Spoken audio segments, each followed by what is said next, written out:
learned that that is absolutely true. You serve other people rather than looking for everyone to serve you, and start your day out with a great big bowl of gratitude for breakfast, and you're on the right road. And regardless of your circumstances, you can have peace of mind. You can have a joyful heart. And these are the kinds of things that I want to live by and I want to teach my kids.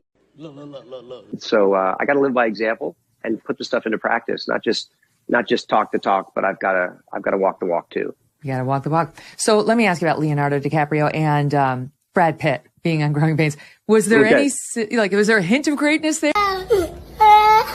Did you see? Yes. Were you like, oh yeah, really? Oh, totally. Oh yeah, you could see it. We knew, and Hollywood it's kind of this small world. There's a million actors. I think it's hard to work in Hollywood just because there's so many. And I think the statistic is something like 90% of all SAG actors on any given day are unemployed, looking for work. Wow. And so I don't know all the reasons for that, but certainly the ones who are working, he's serious old. The good ones stand out.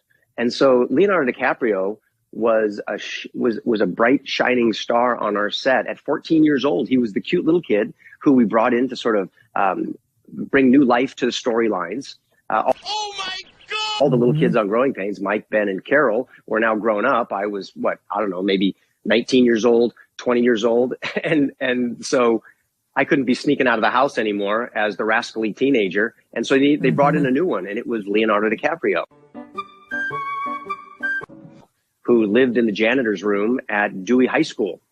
And he was just awesome. I mean, he just had a maturity about him. He had an intrigue about him, and he had a natural, authentic quality about his acting that was just different and unique. And we all knew that he was going to go places. And then he did, Basketball Diaries, and Gilbert Grape.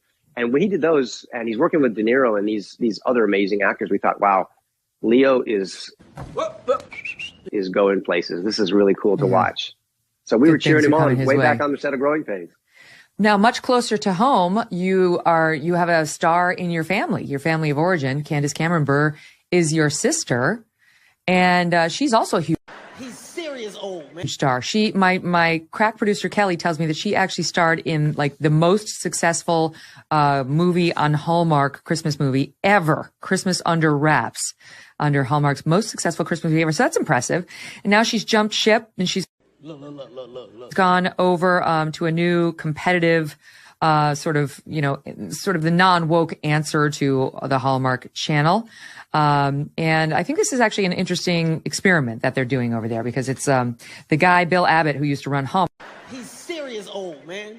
Mark is now running Great American Family Network, which is run by a friend of mine, Tom Hicks. In part, he's got an ownership interest. And their answer, because Hallmark started getting like a kind of, look, you could say woke, you could just say more progressive, but they were not sticking to sort of the more traditional messages, given your coming to faith. So talk about that a bit.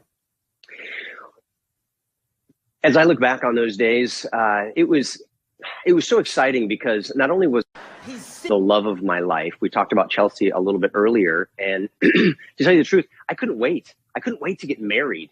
I couldn't wait to go on a honeymoon. I couldn't wait to honestly start the new chapter, because I had recently come to faith in God, which was an exciting thing for me. In fact, I thought everybody would be excited about it. So often you see teenage actors wind up living a life that ends up being a train wreck. And we feel so bad for these kids who don't have any moral guidance. They grow up and, they wind up with a gun in their hand, or you see their mugshot on some tabloid magazine in jail. And here I'm like, no, I want